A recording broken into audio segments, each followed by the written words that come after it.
Welcome to Marvel Us Disney. Welcome to Marvelous Disney, the podcast that discusses the most recent doing at one of the more interesting divisions of the Walt Disney Company, which is, of course, Marvel Entertainment. By the way, Aaron, we got a note from a listener, Ron Adams, who's taking me to task because the best I can do in describing this division of the company is one of the more interesting. Ron's arguing for dynamic or super for superheroes. What do you think? Do we need to change the intro? You know, shaking it up is always good to freshen up an old stale thing. So yeah, we could always find a new adjective to put in that place. I'm all for it. Okay. Tell you what, Ron, we'll take it under advisement and try to find something here. Anyway, I'm sorry, I blew the intro here. I'm entertainment writer Jim Hill, and the deep professional voice that you just heard is my co-host, the amazing Aaron Adams, and we're recording this on Monday, August 12th, 2019, and kind of a momentous night on the Marvel side of the fence. The very last episode of Legion airs on FX tonight at 10 o'clock Eastern and Pacific, and then at the stroke of midnight, the physical version of Avengers Endgame, the Blu-ray and the DVD go on sale. Mm-hmm. And UPS rolled up the driveway early today and dropped off my review copy, and as soon as Aaron and I finish recording tonight, Alice and my plan is that we're going to try to catch the series finale for Legion, and then at least watch some of the special features on Endgame, because again, it's a 3-hour and 2-minute long movie. And then tonight is the Perseid meteor showers. Oh, you got an awesome night planned. Yeah. I will tell you that their director's commentary and writer's commentary there on that track is actually one of the more entertaining and informative tracks I've heard in quite a while. I don't think there was a lot of dead material in that one where someone didn't have something to put forth that was either entertaining to find out or informative to find out. So it is an incredibly long movie, but if you are someone that likes to watch something over and over and then find out how it's done in the background, it is a very good commentary. Now, I'm assuming, given the way you're talking, that yes, I did. I very much did.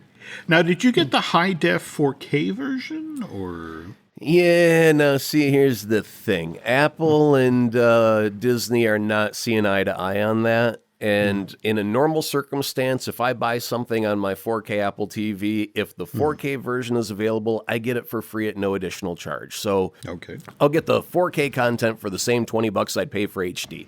That's great. But Disney holds their brand at a premium. And if you're going to buy the 4K, they want the additional $10 or $15 to go along with that 4K. And so even though I purchased it at midnight when it was first available, it is only a standard HD copy, which I'm okay with because, I mean, it's not about the pixels, it's about the story. And I enjoy the story, and one day I'll get a hard copy that's 4K, but for right now, I had to get my fix. This is how Disney does business, because frankly, it costs a lot of money to build Galaxy's Edge. I'll tell you what, Jim, if it just as a comparison point, and I do use an Apple TV, but if you go in the store, all the Marvel movies from Iron Man on are like a flat $20. All the Star Wars movies, like A New Hope, that's a $20 movie to them. That hasn't aged. It hasn't lost any value in their mind. That is just as much a brand new movie price as, you know, something that came out last week. Whereas any other motion picture company, after it's been out for a couple weeks, I mean, I can get Aquaman for like $9, right? Aquaman's not that old. No, and so that does really let you know how Disney values and sees their brand, and they won't let another company knock down the price tag because they want to have a sale. They just won't allow it. So it is a good examination of the Disney company and how they treat their product. Interesting. Okay, folks. Now, Aaron and I have been talking about Avengers Endgame for more than a year at this point, and I think people are kind of burned out of the box office aspect of this, so I'm hoping that this is the last time we're going to talk at length about Endgame for a while, Aaron. So I was deliberately digging around for some fun stories, some fun little weird aspects of this Russo Brothers movie. And if you think this is the last time we're talking about Endgame, I have no idea how we're going to fill the next year until another movie comes out. I mean, I think it just at the point, how much time do we devote to? Oh, it's $6 million past Avatar at this point. It's like, who cares? Well, all right, let's start with Captain Marvel. And a lot of the fans were like, well, wait a minute. She's the most powerful character, arguably, in the Marvel Cinematic Universe. So why didn't Carol Danvers play a bigger part in this penultimate film of the Infinity Saga? And the Russo Brothers, as part of their sort of publicity tour, out there flogging the Blu-ray and the DVD, they were just flat out about this film. Avengers Endgame was supposed to be the finale film for the original 6 Avengers. And that's how they sculpted the story. They were out to conclude a 10-year saga involving these characters, and Carol is a relatively new character. And Kevin Feige has sort of very broadly hinted that going forward, Carol Danvers is going to pick up Iron Man's mantle as the head of the MCU. And so that then became the balancing act. So we're paying tribute to our first 6 Avengers, but at the same time have to make sure that Carol is properly positioned to sort of take on the leadership role going forward. So that's why they gave her such significant moments in the film. I mean, she's the one who rescues Tony when he's floating dead in space. Also, and I didn't really realize this was a callback till somebody pointed it out, but how in the original Captain Marvel movie, there's that scene where Rowan the Accuser is sort of looking out of the bridge, and Captain Marvel takes out one of the Kree bombers by just sort of flying through it, and you get to see her do the exact same thing to Thanos' ship in the 3rd act of Endgame. She's been off the canvas for a good portion of the film at that point, almost 2 hours, if what I've heard is correct. So that would technically make it 2 times in Endgame that they have mirrored another moment from another movie in Endgame. I'm so glad you brought that up because you sent that clip along today. Can you explain what you're talking about?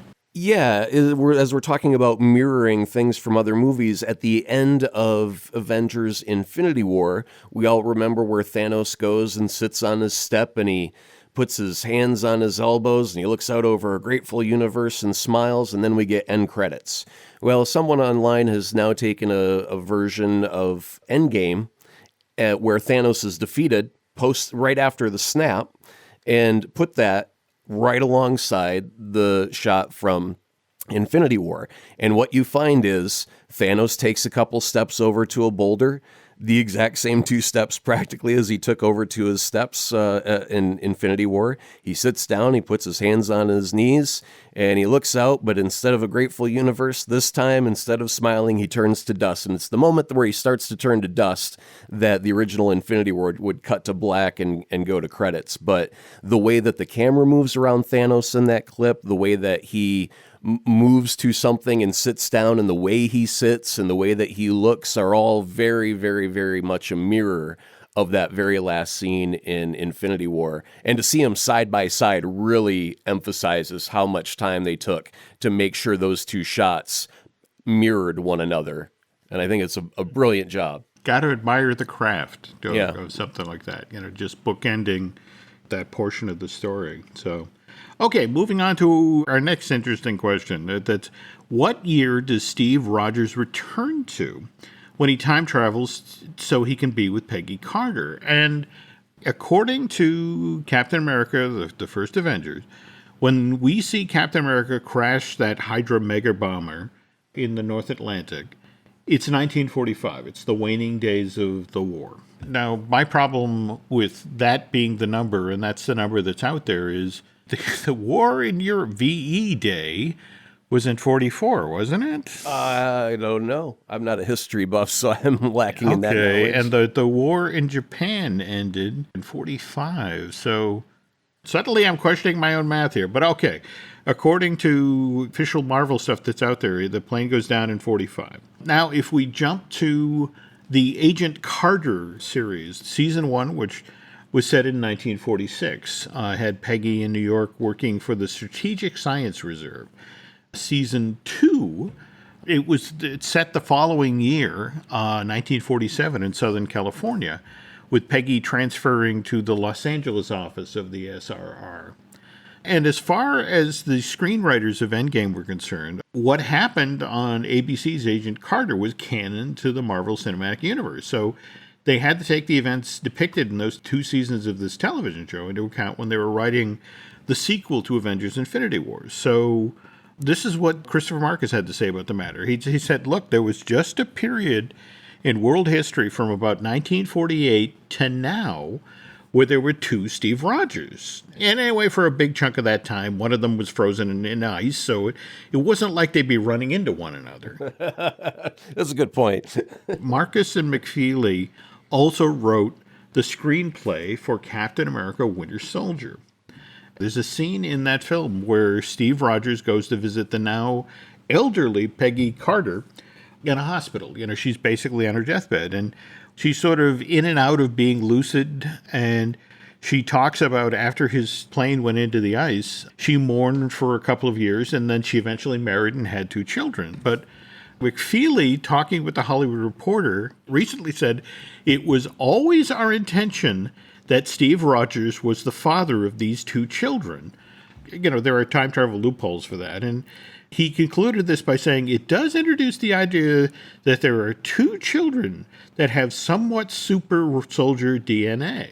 And you are not happy with this. Well, I'm not overly impressed with the idea because it kind of breaks all the rules that they set up for time travel in Endgame because, Hulk gives you the quick synopsis of all the time travel movies you've seen are garbage.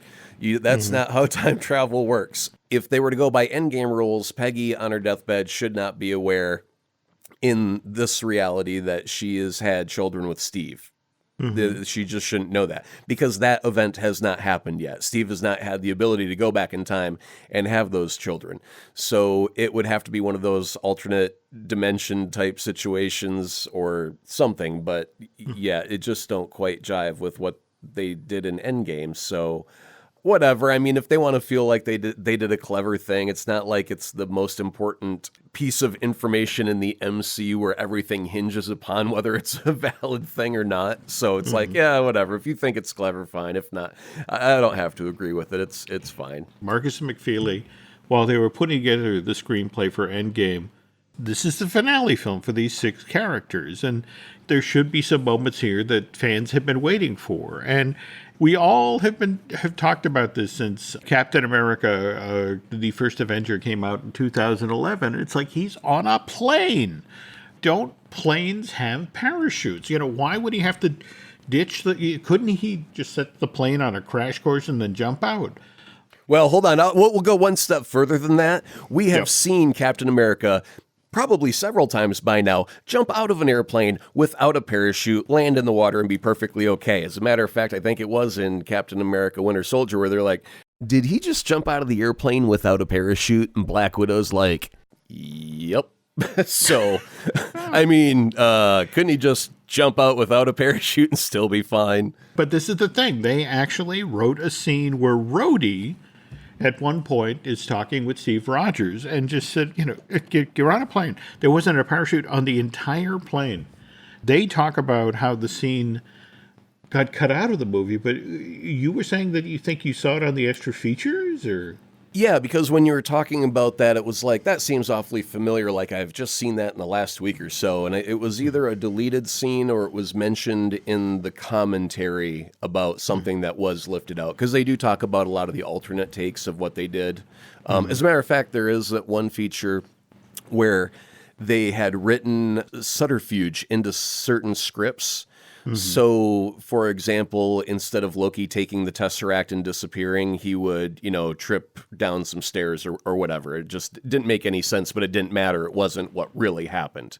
And so they would have these moments in the movie or these moments of special features where you could see them acting out things that were in these fake scripts that were never intended to be in the movie, and they'll do cute little cartoons to act it out and whatnot. But yeah, there's some cool special features in there. Okay, I'm going straight for those once we finish this recording session. Now, put on your thinking caps, folks. We have a math challenge for you. It's like, how old was the old Steve Rogers that we saw at the end of Endgame? So let me give you the info that you should have here. Steve Rogers, when he joins the Army in 42, and Steve Rogers is supposedly 27 in 1945 when he ditches that Hydra mega bomber in the North Atlantic, and he's then preserved in ice for 70 years and revived in 2011. And as I understand it, Avengers Endgame supposedly ends in 2023, and that's to take into account the 5-year time jump. Is that right? That's the information. I always assumed that it was starting off in 2019 and then it had a 5-year time jump. But you had said that, I don't know if the writers had said that it was 2018 and then a 5-year jump. So I had to redo my math by 1. Okay, so near as I can figure, if you go by the time that Steve Rogers was actually awake, not frozen in the ice, that makes that character 39 years old when he time travels to return all the Infinity Stones. Now, we're not going to speculate how long that task actually took, but Steve returns to 1948, lives out his life with Peggy, and then meets up with Bucky, Bruce Banner, and the Falcon back in 2023. So that's 75 years later. That makes Steve 114. Now, mind you, let's talk about him being on ice and whether or not we count that. You Absolutely.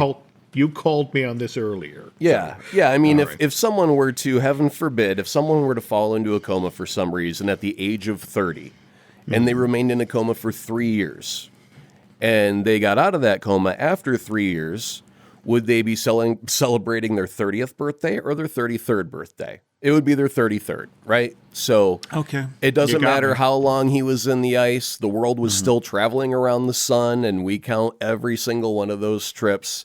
And boy, did he get the benefit of aging well out of that bad deal. I mean, that's the thing. If you do that, if you accept that premise, he goes from being 114 years old to 184. Super soldier serum. That's some good stuff. Yeah, Forget about the Propecia. This is the stuff we need to get our hands on. absolutely. Okay, while we're talking about Cap time traveling, returning the Infinity Stones, this is the part that I found the most fascinating. Cap has been tasked with returning all of the Infinity Stones, which means that at some point, he's going to have to reclaim the Tesseract, which we watched Loki grab the Tesseract and sort of disappear wherever he disappeared to. And supposedly we're going to get to see him on the Loki limited series that will debut in 2021 on Disney+. But Steve's been tasked with correcting all the timelines. And this is straight from the directors of the movie. It's like, look, it gets very complicated, but it would be impossible for Cap to rectify the timeline unless he found Loki.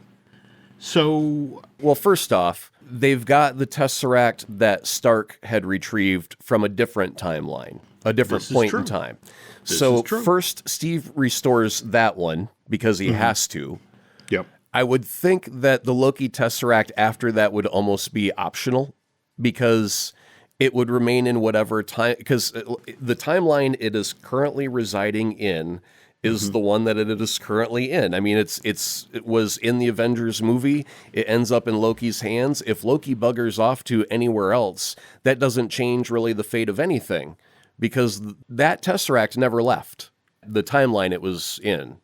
It was the Stark one that left its timeline and had to be put back. But that still leaves us a Tesseract short. And in fact, what's kind of funny is the screenwriters also pointed out that there was a point in Asgard where the Aether and the Tesseract were both there. The way they got around that is that initially there was language, to the effect of, we'd have to break into Odin's vault and the lock is too difficult and we'll have to pick another time point to go for that. But Right. you're not wrong, Aaron. The screenwriters were thinking along those exact same lines. But evidently, if you take this into account, if you take in that Cap has got to find Loki to get back the Tesseract, the Space Stone, we had heard that story about how Marvel had talked with Chris Evans about how they really wanted him to come direct some episodes of, the limited series that they were doing for Disney+. And if you take this information along with that, suddenly me, it gets really interesting. Maybe we haven't, in fact, seen the very last of Chris Evans' version of Captain America, Steve Rogers.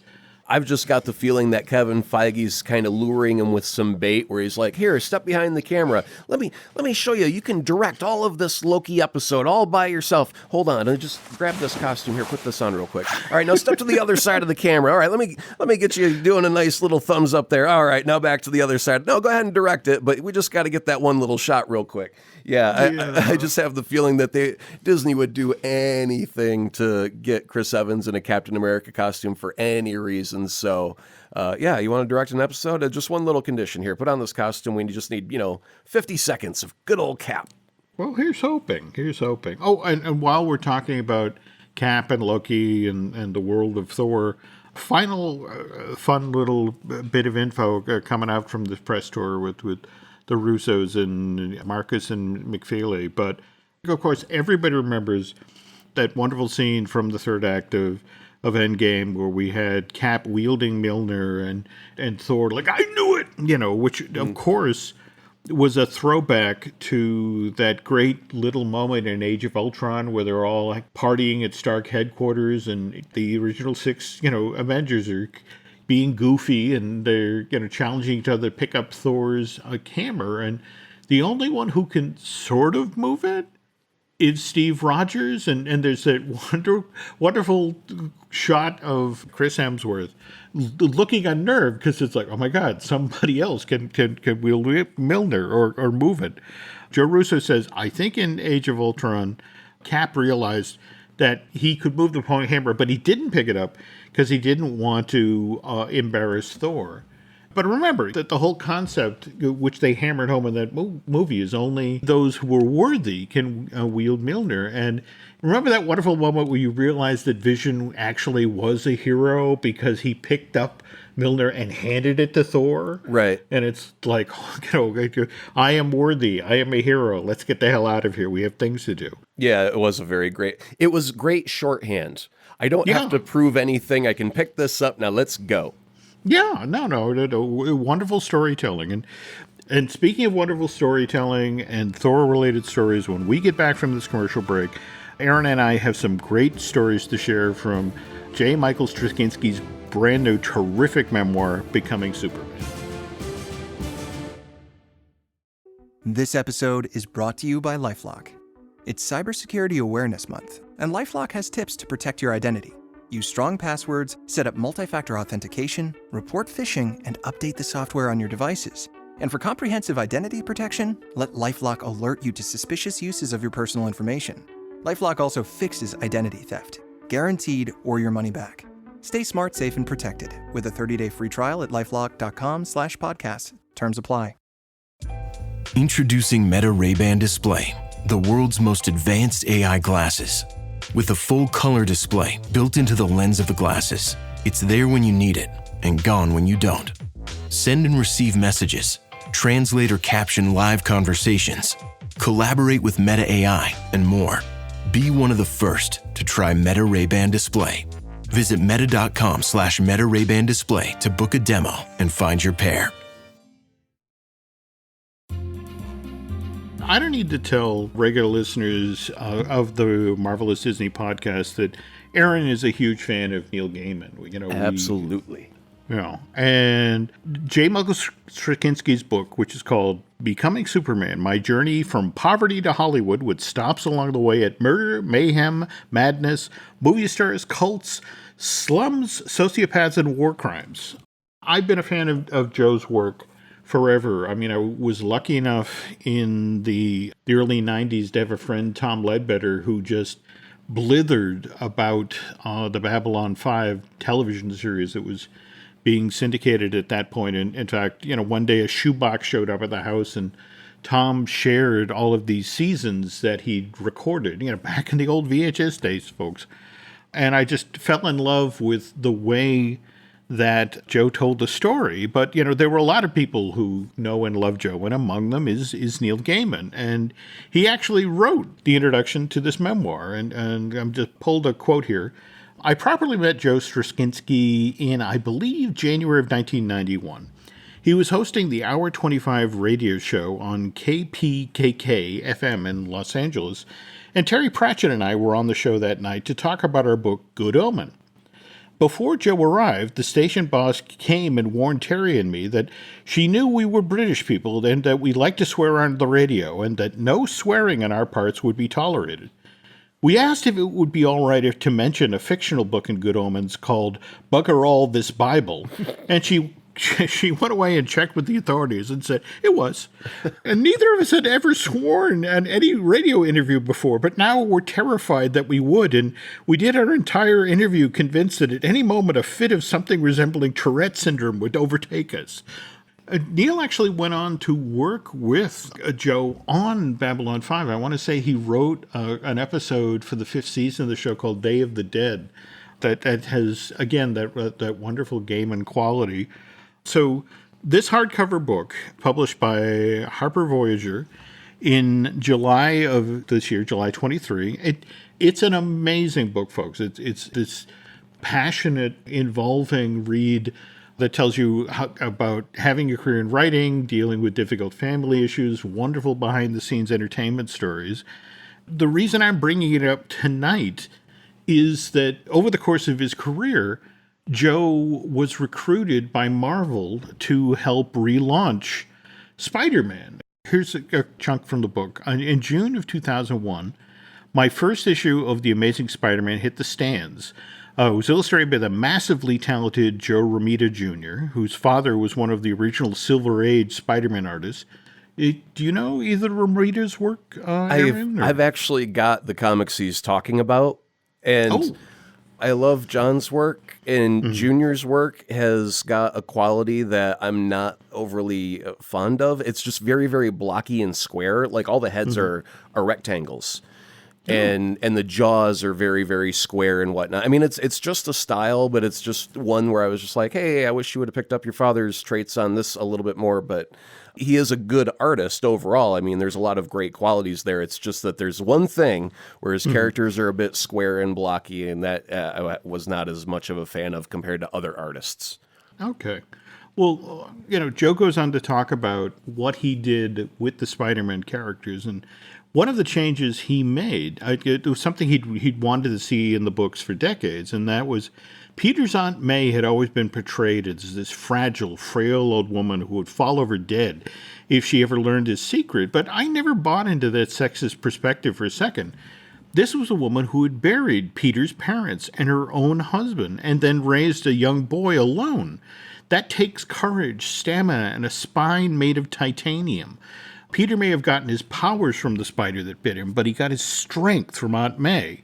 So during my run, she finally discovers his secret, and not only does she not die, she embraces this side of his life and becomes his greatest ally. And I wanted to show that those who love us can carry the burden of our secrets and accept the truth of who we really are. So you've read this run of books, or? Oh yeah, Aaron? yeah. I've got them in a box in a closet. Do you remember them as they came out? Were they particularly startling, or? Okay, so for my reading history, I'd always been an Amazing Spider-Man collector. So it didn't matter what was happening, I would just buy it, and I would read the stories, and if I enjoyed them or not wasn't the issue. I just put them, in the box and collected them. But at that time, we had Ultimates, I think was coming out around that time, and that was, I want to say, the big refresh that I thought Marvel really needed, because they were able to take all of the great stories that someone like me had read over decades and decades, and they got to retell them with a new twist, or they got to tell a condensed version. They got to cherry pick what made this good, and how can I tell that same story but add something fresh and new to it and give it a twist. And so I was collecting Amazing, reading it, putting it in a box, but I was thoroughly enjoying Ultimates around that time. Got it. Okay. Based on his work on The Amazing Spider-Man, that Joe talks about how he was invited to a Marvel Comics creative retreat in Manhattan, where they worked out the story for the upcoming Civil War publishing event. And a lot of the material that they came up with at that retreat eventually got folded into the Captain America Civil War movie. So he talks about how, they're on the second day of the retreat and things are winding down. And publisher Dan Buckley, as they're sort of closing things out, mentions that Marvel is looking after a 2-year absence, and I didn't know this character was off the canvas for that long. But they were looking to bring Thor back. And as Joe explains, the problem was that no one knew what to do with him. Known for spouting corny-sounding semi-Chaucerian dialogue, Thor wore a costume that was stuck in the 60s, had a confusing mythology, and a nearly invincible power that made it difficult to put him in real jeopardy. On the other hand, being a kid who grew up on mythology, Shakespeare, and the Bible, I knew exactly what to do with this character. So when, Buckley asked for help, I raised my hand, I volunteered for the job, and Marvel then turned around and offered the job to Mark Milner, who, as Joe describes, ran screaming out into the night. Next emailed Neil Gaiman to ask if he'd like to tackle the book. And it's not Neil's style to say no way, because he's a gentleman. But were you to run his reply through the polite British person to Americanese translation system, the response would be no way. And so finally, almost reluctantly, they said, fine, let Straczynski have a shot at it. And so they start asking him about what he wants to do with the character. And he said, well, first of all, I want to shift Thor's diction to something that's easier on the ears, more Christopher Fry than Shakespeare. Also want to work with an artist to modernize his costume. And so the editors at Marvel say, we don't have a problem with this. And so, but what about Asgard? No one ever knows what to do with Asgard. Do you want to put it back in a Norse setting, up in the sky, in another dimension? And Joe says, no, I want to put Asgard in Oklahoma. And so a silence that's deep in space hung in the air for a moment. Is that you want to do what? And it's like, look, Thor standing beside Iron Man or Spider-Man isn't much of a contrast. They've all got major powers. But Thor in a small town makes him more godlike, while close proximity to ordinary people will humanize Thor, make him more relatable. In classic mythology, the gods were often roaming freely among the people. You'd be crossing a field and run into Diana or Odin or Dionysus. They were practically your neighbors. So there's plenty of precedents for this. And it's like, the editors are, yeah, but Oklahoma? And it's like, no, the visual contrast will be great. I mean, it will be flat, flat, flat, flat. Asgard, flat, flat, flat, flat. They thought I was nuts, but to their credit, they went along with it. And my first issue of Thor lands in September of 2007 with a redesigned costume, new approach to his dialogue, and Asgard firmly set in Oklahoma. And the book immediately sold out, and every issue thereafter was in the top 10 of comics published that month. Do you remember this run at all, or when they did this, Aaron? No, actually, this is all pre-MCU, and back in those days, Thor was not the biggest name in the MCU. Iron Man really wasn't all that. I mean, they all had their followers. Everybody's a fan of something.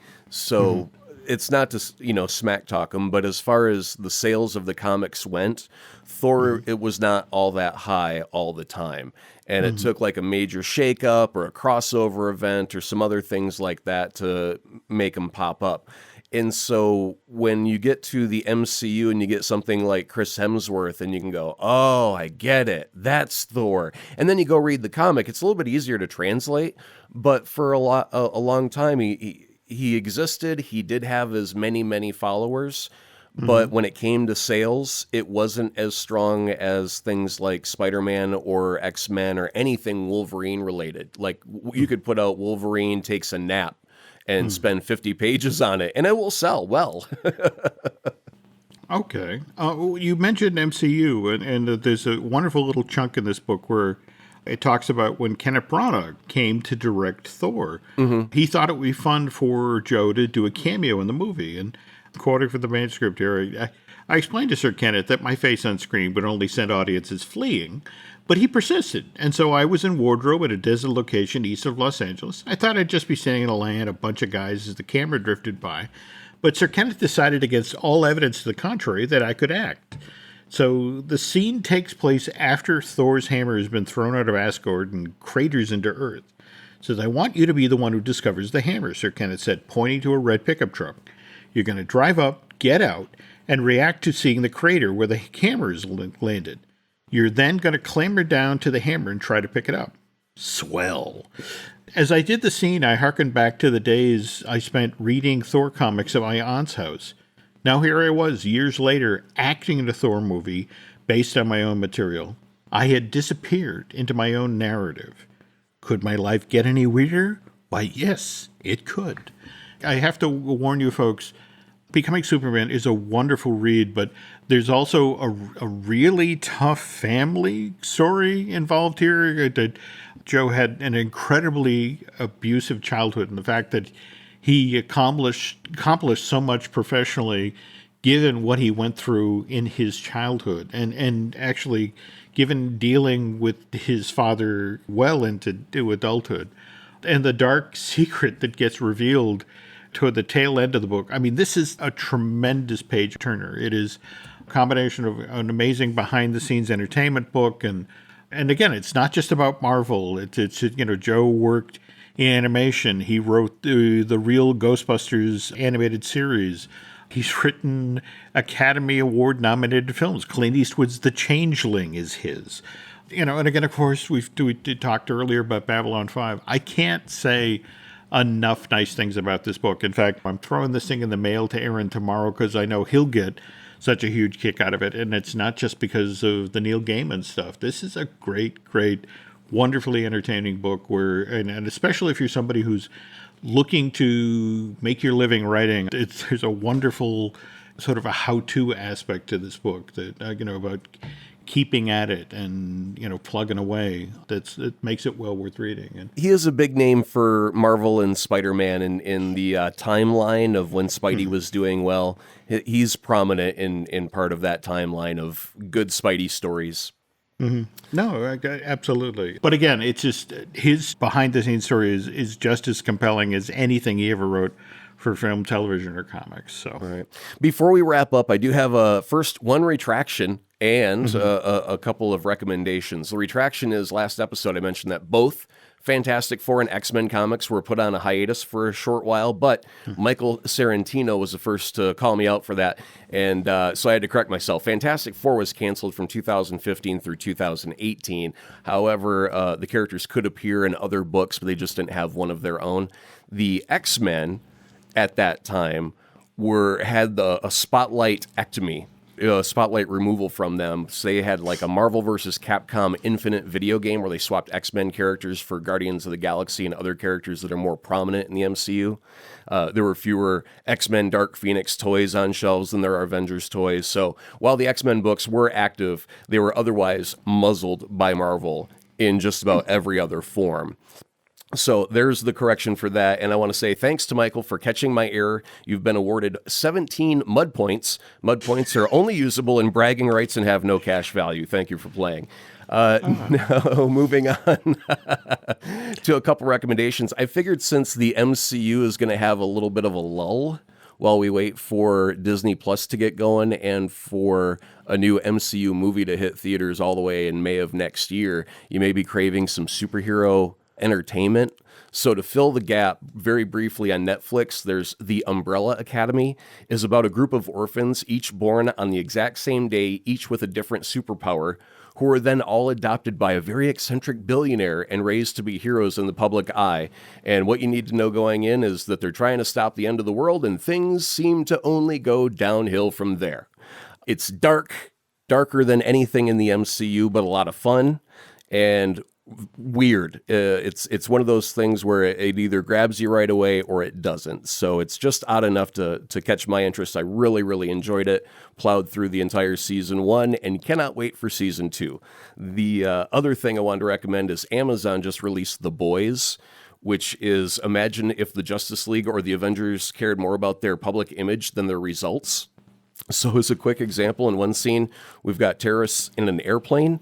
The heroes come in to save the day and very much on accident destroy the controls to the plane.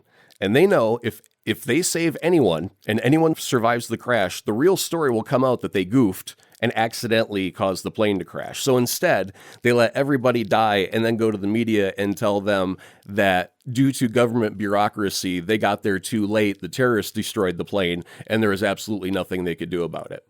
It is a twisted, dark, evil, grim look at what if we had superheroes today, like they're trained to land in a power pose. So if someone's taking a picture of the fight, they always look cool. They know to have a catchphrase and say something when the cameras are rolling and give them the thumbs up pose and all that. So their Twitter trends go up, and it's just dark, and it's fun, and it's grimy, and it's even more kind of filthy and gritty than the Umbrella Academy is. So I really, really enjoyed that a lot because it's just so dark and twisted. To bring things full circle here, I want to say I was reading an interview. They've been doing the Television Critics Association every year. They do this sort of week-long event out in LA, and the various, the networks come forward and talk about their upcoming season.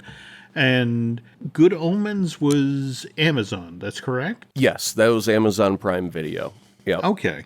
The gentleman for Amazon was on stage talking about how well it had been received, and evidently they've had conversations with the authors about, would it be possible to continue? Is there, maybe another story here? So I believe that Neil had mentioned, well, because the book came out several years ago. Terry Pratchett has since passed away. And so it's only up to Neil if Neil wants to move forward with it right now. And because he doesn't have his writing partner, there is a slight bit of hesitation. The fact that the book came out and the TV show was made, that was his promise to Terry before Terry passed away. Was all Terry wanted was get Good Omens to the screen.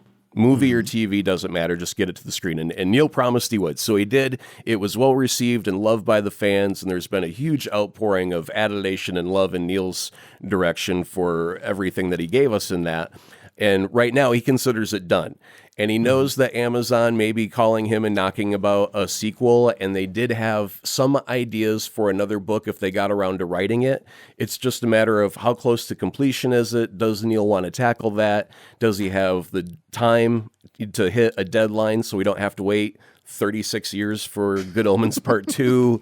I mean, because the guy is busy. He's putting out a lot of material, and if he's not writing books, he's writing comics. If he's not writing comics, he's writing film and TV scripts, and the Sandman thing is now, going to be rolling forward, hopefully, at Netflix, with some news about that. So that's right. I think everybody involved would like to have Neil involved with his number one property in the world, which is Sandman. So yeah, there's so much to discuss. Tell you what, folks, if you would like to carry on this conversation any further, feel free to hit us up on Twitter at Jim Hill Media or at Azaprod, AZAPROD. I think that's about all we can handle for 1 week, Jim. I agree, folks. So why don't we fold this card table and move on? Okay, so we do have some other podcasts here at Jim Hill Media.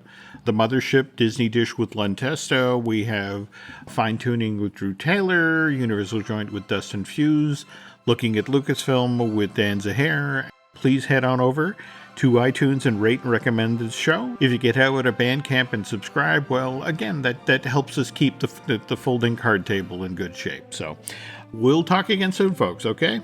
Take care. More Marvel Us Disney will be coming soon. In the meantime, check out one of the other great shows found only on the Jim Hill Media Network.